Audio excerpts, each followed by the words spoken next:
मेरे बाबा अब तो कृपा करो, मेरे सारे संकट दूर करो। मेरे बाबा अब तो दया करो, मेरी सारी विपदा दूर करो, मेरी सारी विपदा दूर करो। जय बाबा की। बाबा नीप करोरी महाराज के सारे ही भक्त जनों को मेरा हृदय से प्रणाम। जो बाबा महाराज की असीम कृपा है जिन पर, उनको भी मेरा दंडवत प्रणाम। और जो बाबा महाराज की कृपा पाना चाहते हैं उनको भी मेरा दंडवत प्रणाम।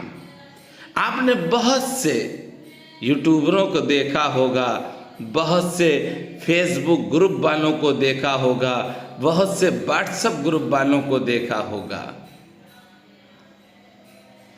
मैं ना तो यूट्यूबर हूं और ना कभी बनना चाहता हूं। मैं सिर्फ, देखिए हमारे सनातन जो आप है ना, सनातनी है, तो हम सनातनियों का क्या कर्म है पहले उसकी तरफ चलते हैं। सनातन धर्म हमारा सबसे पूजनीय है, क्योंकि धर्म एक ही है और वह है सनातन। सनातन में भी श्री हनुमान जी की कृपा से ब्राह्मण के घर में जन्म मिला, और हमारे पूर्वजों ने जो किया है वो हमें भी करना है। क्योंकि यहाँ से ही आपको, मैं आपको एक और बात बताता हूँ कि कोई कुछ भी कहे कभी नहीं मानना। याद रखना कि वह अपने पूर्वजों को अगर याद करता है, पूर्वजों के कर्मों पर चलता है, तो पूजनीय है अथवा पूजनीय नहीं है। श्री नारद जी भगवान का गुणगान करते हैं, और श्री नारद जी भगवान की कृपा से, श्री नारद जी की ही कृपा है, मैं तो यही कहूँगा गणेश भगवान की भी कृपा है कि आज मैं बाबा का भी गुणगान कर रहा हूँ, बाबा की कथाएं गाता हूँ, बाबा के धामों में जाता हूँ, बाबा के धामों की सेवा करता हूँ।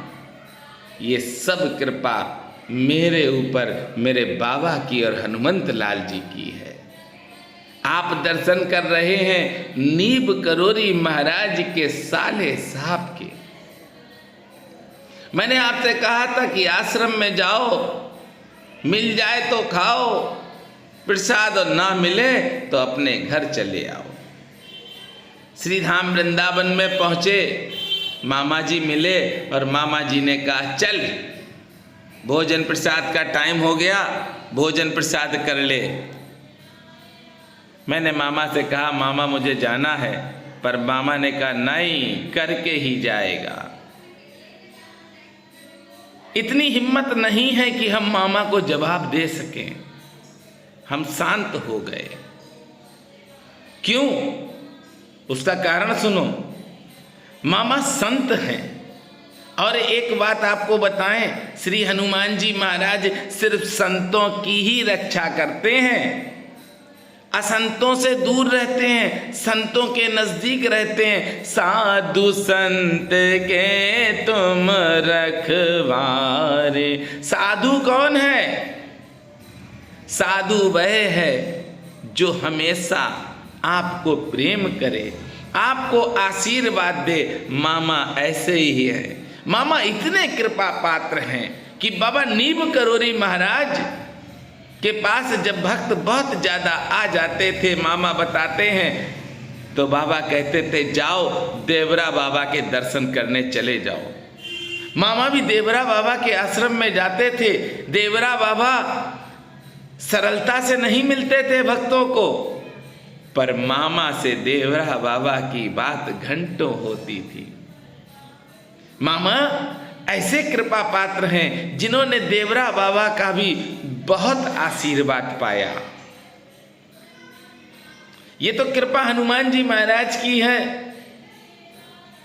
जो आज मैं गुणगान कर रहा हूं।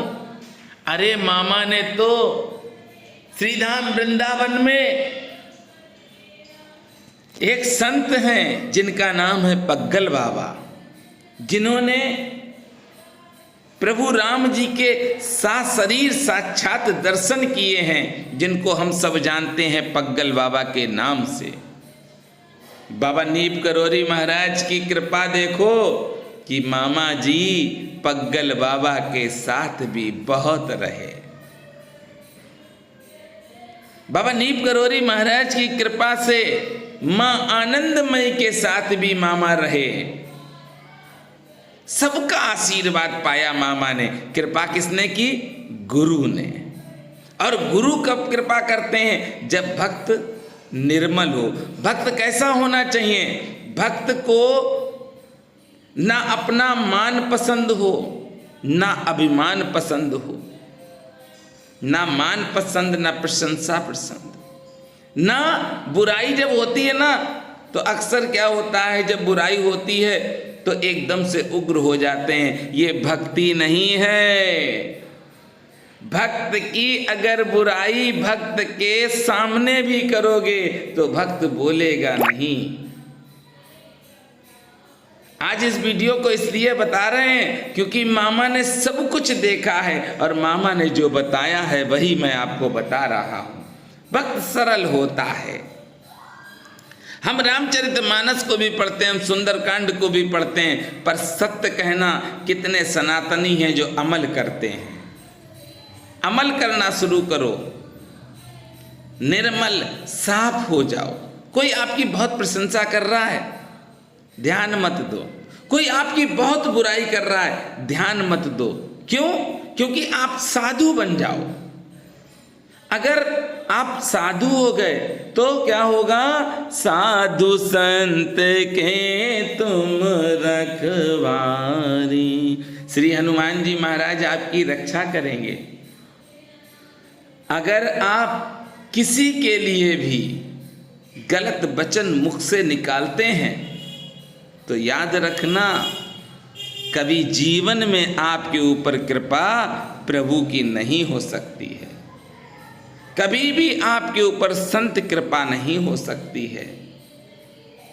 और सबसे बड़ी बात है, देखिए मंदिर में जाते हैं, आपने कई वीडियो देखे होंगे, कई यूट्यूबर देखे होंगे। पहली चीज तो हमने हमेशा कहा कि हम ना यूट्यूबर हैं ना हमें यूट्यूबर बनना है। आप देख सकते हैं कि अद्भुत से अद्भुत संत हमें अपना बच्चा मानते हैं।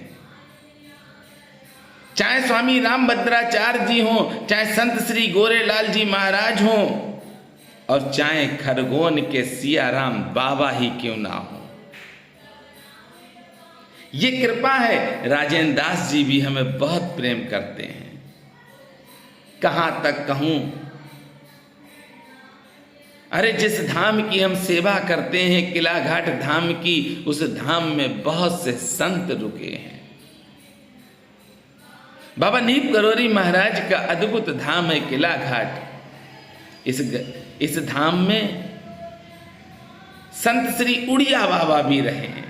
हम जाते हैं, जब श्रीधाम वृंदावन में जाते हैं तो ठाकुर जी के दर्शन हो जाएं, ये इच्छा मेरी नहीं होती है। संत के दर्शन हो जाएं, ये मेरी प्रबल इच्छा होती है। आज तक आपने जब भी देखा होगा तो दो ही लोग मेरे साथ होते हैं, मेरे बाबा और श्री हनुमान जी, बाकी हम होते हैं। क्योंकि इस दुनिया से अगर प्रेम करोगे तो दुख पाओगे, और जब प्रभु से प्रेम करोगे तो सुख पाओगे। हमने बहुत से मंत्र मामा से लिए हैं। मामा बताते हैं कि बाबा महाराज ही भेजते थे। उड़िया बाबा के पास भी गए, बहुत से संतों का सानिध्य मामा ने पाया। ये कृपा किसने की है? ये कृपा तो नीब करोरी बाबा ने की है। बाबा महाराज के आज जो धाम आप देख रहे हैं, कई धाम ऐसे हैं जिनका निर्माण मामा जी ने स्वयं खड़े होके करवाया है। उन धामों में मामा जी रुके हैं, चाहे वह नीब करोरी धाम हो चाहे कैंची धाम हो। नीब करोरी धाम में जब बाबा महाराज के विग्रह को लगाया गया तो मामा जी यहाँ पर 15 दिन रुके थे। आज आप संत के दर्शन कर रहे हैं और ये मत सोचना कि कर चुके, कर रहे हो। और जब संत के दर्शन करो तो प्रयास करना, स्वभाव भी अपना बदलना, क्योंकि हनुमान जी महाराज तभी मिलेंगे जब आप संत हो जाओगे। साधु संत के तुम रखवारे। ये तो कृपा है नीब करोरी बाबा की, जो बाबा महाराज ने आज आपको मामा के दर्शन करवा दिए। मामा बहुत प्यारे हैं, बहुत प्यार करते हैं। कोई भी भक्त मामा के पास पहुंच जाए तो आनंदित हो जाता है। क्यों? क्योंकि साधु हैं, संत हैं। जहां पर जाने से आपका मन शांत हो जाए, चित्त में शीतलता आ जाए, समझ लेना भगवान की इस स्थान पर विशेष कृपा है, इस भक्त के ऊपर विशेष कृपा है। जहां जिस स्थान पर आप पहुंच गए, जिस व्यक्ति के पास पहुंच गए और आप उग्र हो गए, समझ लेना इस पे कोई कृपा नहीं है। इस व्यक्ति से दूर हो जाओ, तत्काल से दूर हो जाना, क्योंकि वह अधर्मी है, धर्मी नहीं है। बाबा की कृपा पाना बड़ा सरल है। और वह सरल क्या है कि प्रतिदिन सुबह उठ के अपने माता पिता के पैर छुओ। सबसे पहले यही कर्म करना है। अपने माता पिता की आज्ञा मानो। जो भी अपने माता पिता की आज्ञा बच्चे नहीं मानते हैं, उनको कभी प्रभु नहीं मिलेंगे। उनके आसपास भी प्रभु नहीं भटकेंगे और ना उनके साथ प्रभु के कृपा पात्र भक्त जुड़ेंगे। क्योंकि एक कहावत कही जाती, कीचड़ से कीचड़ मिले। कीचड़ में आप पानी को मिलाइए, आप मिक्सी से भी फिल्टर कर देंगे, थोड़ी देर के लिए तो पानी आपको लगेगा कि कीचड़ की तरह है, कीचड़ ही हो गया पानी। पर थोड़ी देर के बाद आप देखेंगे कीचड़ का साथ पानी छोड़ देगा। यानी कि बुरे व्यक्ति के साथ अगर कोई अच्छा जुड़ गया है तो कुछ दिनों तक जुड़ेगा, उसके बाद सीताराम कर लेगा। ये मैंने आपको प्रैक्टिकल करके बताया, जो चल रहा वो भी बता रहे हैं। मामा इतने सरल हैं कि मामा के घर भी गए हैं हम, और मामा जी बहुत प्यार करते हैं। बस यही कहते हैं, मिश्रा तू आएगो। और बाबा क्या कहते थे मामा से, वह भी सुनो, कि तू सिर्फ हमें अपना जीजा समझ, जितनी मौज करनी है कर मौज, तू इससे ज़्यादा कुछ नहीं हमें समझ सकता है। वास्तविकता में बात सही है। मामा जी कहते हैं कि जो बाबा कहते थे वह सत्य कहते थे। और बाबा के विषय में जब हम पूछते हैं मामा जी से, तो मामा कहते हैं कि जो भी बाबा के पास आया अपनी फरियाद लेके, बाबा ने उसके संकटों को पल भर में दूर किया है। मामा जी प्रत्यक्षदर्शी हैं। मामा ने कई चमत्कार बताए हैं। अरे मामा जी ने तो बाबा की ऐसी कृपा प्राप्त की है, ऐसी कृपा प्राप्त करना इस युग में बड़ा ही कठिन है, अति दुर्लभ है। और सबसे बड़ी बात ये, आज भी मामा बाबा महाराज के सारे ही भक्तों से बहुत प्रेम करते हैं। ऐसे मामा को मैं दंडवत प्रणाम करता हूँ। ऐसे बाबा महाराज के कृपा पात्र भक्तों को आप भी दंडवत प्रणाम कीजिए, क्योंकि बाबा की झलक इनमें दिखती है। जय सिया राम, जय हनुमान।